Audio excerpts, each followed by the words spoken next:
Of Mice and Men, Chapter 3, Part 1. Although there was evening brightness showing through the windows of the bunkhouse, inside it was dusk. Through the open door came the thuds and occasional clangs of a horseshoe game, and now and then the sound of voices raised in approval or derision. Slim and George came into the darkening bunkhouse together. Slim reached up over the card table and turned on the tin-shaded electric light. Instantly the table was brilliant with light, and the cone of the shade threw its brightness straight downward, leaving the corners of the bunkhouse still in dusk. Slim sat down on a box, and George took his place opposite. "It wasn't nothing," said Slim.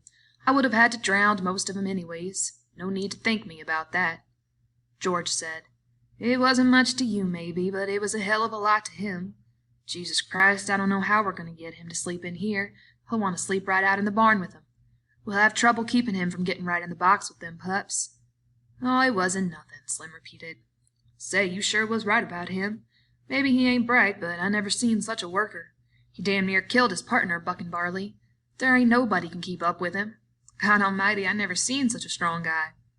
George spoke proudly. "Just tell Lenny what to do, and he'll do it if it don't take no figuring. He can't think of nothing to do himself, but he sure can take orders."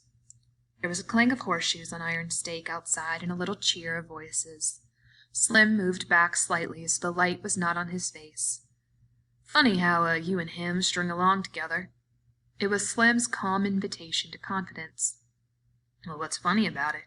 George demanded defensively. "Oh, I don't know. Hardly none of the guys ever travel together. I hardly never seen two guys travel together. You know how the hands are. They just come in and get their bunk and work a month, and then they quit and go out alone. Never seem to give a damn about nobody. Just seems kind of funny, a cuckoo like him and a smart little guy like you traveling together." "He ain't no cuckoo," said George. "He's dumb as hell, but he ain't crazy. And I ain't so bright neither, or I wouldn't be bucking barley for my 50 and found. If I was bright, if I was even a little bit smart, I'd have my own little place, and I'd be bringing in my own crops 'stead of doing all the work and not getting what comes up out of the ground." George fell silent. He wanted to talk. Slim neither encouraged nor discouraged him. He just sat back, quiet and receptive. "It ain't so funny, him and me going around together," George said at last. "Him and me was both born in Auburn. I knowed his Aunt Clara. She took him when he was a baby and raised him up. When his Aunt Clara died, Lenny just come along with me out working. Got kind of used to each other after a little while." Said Slim. George looked over at Slim and saw the calm, godlike eyes fastened on him. "Funny," said George. "I used to have a hell of a lot of fun with him. Used to play jokes on him 'cause he was too dumb to take care of himself.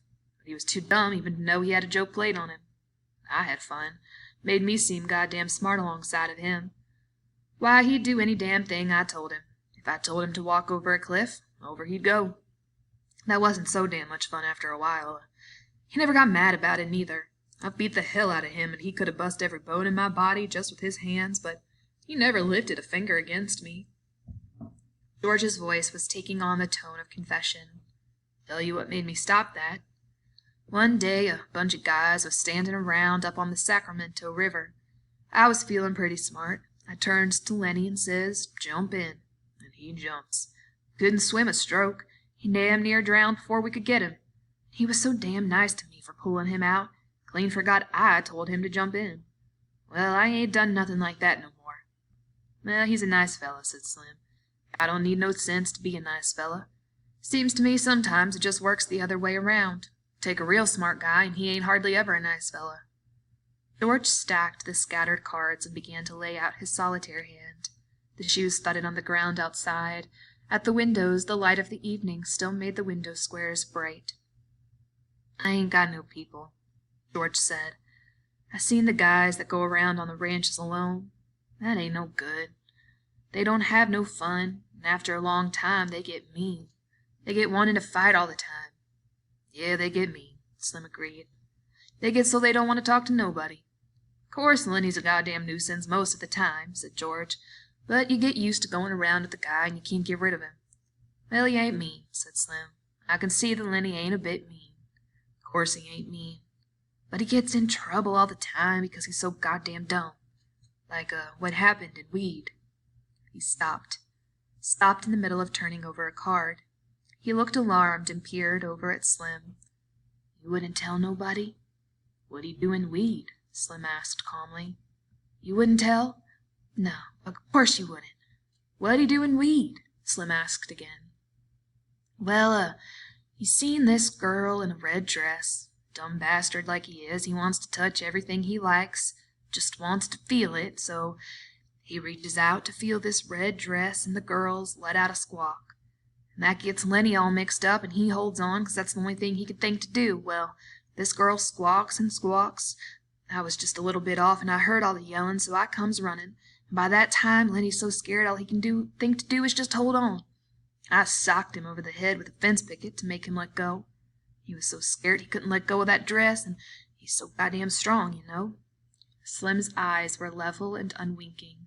He nodded very slowly. "So what happens?" George carefully built his line of solitaire cards. "Well, that girl rabbits in and tells the law she'd been raped. As in we'd start a party out to lynch Lenny. So we sit in an irrigation ditch underwater all the rest of that day, got only our heads sticking out of the water and up under the grass that sticks out from the side of the ditch, and that night we scrammed out of there." Slim sat in silence for a moment. "Didn't hurt the girl none, huh?" he asked finally. "Hell no. He just scared her. I'd be scared too if he grabbed me. But he never hurt her. He just wanted to touch that red dress like he wants to pet them pups all the time." "Well, he ain't mean," said Slim. "I can tell a mean guy a mile off. Of course he ain't. And he'll do any damn thing Lenny came in through the door. He wore his blue denim coat over his shoulders like a cape, and he walked hunched way over. "Hi, Lenny," said George. "How you like the pup now?" Lenny said breathlessly, "He's brown and white just like I wanted." He went directly to his bunk and lay down and turned his face to the wall and drew up his knees. George put down his cards very deliberately. "Lenny," he said sharply. Lenny twisted his neck and looked over his shoulder. "Huh? Oh, what you want, George?" "I told you you couldn't bring that pup in here." "What pup, George? I ain't got no pup." George went quickly to him, grabbed him by the shoulder, and rolled him over. He reached down and picked the tiny puppy from where Lenny had been concealing it against his stomach. Lenny sat up quickly. "Oh, give him to me, George." George said, "You get right up and take this pup back to the nest. He's got to sleep with his mother. You want to kill him? Just born last night and you take him out of the nest. You take him back or I'll tell Slim not to let you have him." Lenny held out his hands pleadingly. "Oh, give him to me, George. I'll take him back. I didn't mean no harm, George. Honest, I didn't. I just wanted to pet him a little." George handed the pup to him. "All right. You get him back there quick and don't you take him out no more. You'll kill him the first thing you know." Lenny fairly scuttled out of the room. Slim had not moved. His calm eyes followed Lenny out the door. "Jesus," he said, "he's just like a kid, ain't he?" "Sure, he's just like a kid. There ain't no more harm in him than a kid neither, except he's so strong. I bet he won't come in here to sleep tonight. He'd sleep right alongside that box in the barn. Well, let him. He ain't doing no harm out there." It was almost dark outside now. Old Candy the Swamper came in and went to his bunk, and behind him struggled his old dog. "Hello, Slim. Hello, George. Didn't either of you play horseshoes?" "I don't like to play every night," said Slim. Candy went on. "Either you guys got a slug of whiskey, I got a gut ache." "I ain't," said Slim. "I'd drink it myself if I had, and I ain't got a gut ache neither." "I got a bad gut ache," said Candy. "Them goddamn turnips give it to me. I knowed they was going to before I ever eat 'em." The thick-bodied Carlson came in out of the darkening yard. He walked to the other end of the bunkhouse and turned on the second shaded light. "Darker'n hell in here," he said. "Jesus, how that stable buck can pitch shoes." "He's plenty good," said Slim. "Damn right he is," said Carlson. "He don't give nobody else a chance to win." He stopped and sniffed the air, and still sniffing, looked down at the old dog. "God almighty, that dog stinks. Get him out of here, Candy. I don't know nothing that stinks as bad as an old dog. You gotta get him out." Candy rolled to the edge of his bunk. He reached over and patted the ancient dog, and he apologized. "Well, I've been around him so much I never noticed how he stinks." "Well, I can't stand him in here," said Carlson. That stink hangs around even after he's gone." He walked over with his heavy-legged stride and looked down at the dog. "Got no teeth," he said. "He's all stiff with rheumatism. He ain't no good to you, Candy, and he ain't no good to himself. Why don't you shoot him, Candy?" The old man squirmed uncomfortably. "Well, hell, I had him so long. I had him since he was a pup. I herded sheep with him," he said proudly. "You wouldn't think it to look at him now, but he was the best damn sheepdog I ever seen." George said, "I seen a guy in Weed that had an Airedale could herd sheep. Learned it from the other dogs." Carlson was not to be put off. "Look, Candy, this dog just suffers himself all the time. If you was to take him out and shoot him, right in the back of the head," he leaned over and pointed, "right there, why, he'd never know what hit him." Candy looked about unhappily. "No," he said softly. "No, I couldn't do that. I had him too long." "He don't have no fun," Carlson insisted, "and he stinks to beat hell. Tell you what, I'll shoot him for you. Then it won't be you that does it." Andy threw his legs off the bunk. He scratched the white stubble whiskers on his cheek nervously. "I'm so used to him," he said softly. "I had him from a pup." "Well, you ain't being kind to him, keeping him alive," said Carlson. "Look, Slim's bitch got a litter right now. I bet Slim would give you one of them pups to raise up, wouldn't you, Slim?" The Skinner had been studying the old dog with his calm eyes. "Yeah," he said. "You can have a pup if you want to." He seemed to shake himself free for speech. "Carl's right, Candy. That dog ain't no good to himself. I wish somebody'd shoot me if I got old and crippled." Candy looked helplessly at him, for Slim's opinions were law. "Maybe you'd hurt him," he suggested. "I don't mind taking care of him." Carlson said, "The way I'd shoot him, he wouldn't feel nothing. I'd put the gun right there," he pointed with his toe, "right back of the head, and he wouldn't even quiver." Andy looked for help from face to face. It was quite dark outside by now. A young, laboring man came in. His sloping shoulders were bent forward, and he walked heavily on his heels as though he carried the invisible grain bag. He went to his bunk and put his hat on his shelf. Then he picked up a pulp magazine from his shelf and brought it to the light over the table. "Did I show you this, Slim?" he asked. "Show me what?" The young man turned to the back of the magazine, put it down on the table, and pointed with his finger. "Right there, read that." Slim bent over it. "Go on," said the young man. "Read it out loud." "Dear Editor," Slim read slowly. "I read your mag for 6 years, and I think it is the best on the market. I like stories by Peter Rand. I think he is a wingding. Give us more like The Dark Rider. I don't write many letters. I just thought I would tell you I think your mag is the best dime's worth I ever spent." Slim looked up questioningly. "What you want me to read that for?" Whit said. "Well, go on, read the name at the bottom." Slim read, "Yours for Success, William Tenner." He glanced up at Whit again. "What do you want me to read that for?" Whit closed the magazine impressively. "Well, don't you remember Bill Tenner? Worked here about 3 months ago?" Slim thought. "Little guy?" he asked. "Drove cultivator." "That's him," Whit cried. "That's the guy." "You think he's the guy wrote this letter?" "I know it. Bill and me was in here one day. Bill had one of them books that just come. He was looking in it, and he says, 'I wrote a letter. Wonder if they put it in the book.' But it wasn't there. Bill says, 'Maybe they're saving it for later.' And that's just what they done. There it is." "Guess you're right," said Slim. "Got it right in the book." George held out his hand for the magazine. "Let's look at it." Whit found the place again, but he did not surrender his hold on it. He pointed out the letter with his forefinger, and then he went to the box shelf and laid the magazine carefully in.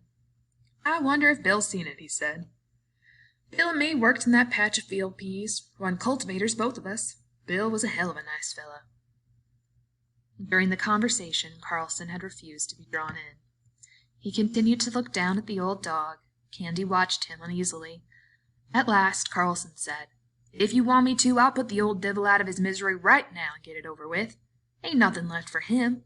Can't eat, can't see, can't even walk without hurting." Andy said hopefully, "You ain't got no gun." "The hell I ain't. I got a Luger. It won't hurt him none at all." Candy said, "Maybe tomorrow. Let's wait till tomorrow." "I don't see no reason for it," said Carlson. He went to his bunk, pulled his bag from underneath it, and took out a Luger pistol. "Let's get it over with," he said. "We can't sleep with him stinking around in here." He put the pistol in his hip pocket. Candy looked a long time at Slim to try to find some reversal, and Slim gave him none. At last, Candy said softly and hopelessly, "All right, Bacon." He did not look down at the dog at all. He lay back on his bunk and crossed his arms behind his head and stared at the ceiling. From his pocket, Carlson took a little leather thong. He stooped over and tied it around the old dog's neck. All the men except Candy watched him. "Come, boy. Come on, boy," he said gently, and he said apologetically to Candy, "He won't even feel it." Candy did not move nor answer him. He twitched the thong. "Come on, boy." The old dog got slowly and stiffly to his feet and followed the gently pulling leash. Slim said, "Carlson?" "Yeah." "You know what to do?" "What you mean, Slim?" "Take a shovel," said Slim shortly. "Oh, sure, I get you." He led the dog out into the darkness. George followed to the door and shut the door and set the latch gently in its place. Candy lay rigidly on his bed, staring at the ceiling. Slim said loudly, "Oh, one of my lead mules got a bad hoof. I gotta get some tar on it." His voice trailed off. It was silent outside. Carlson's footsteps died away.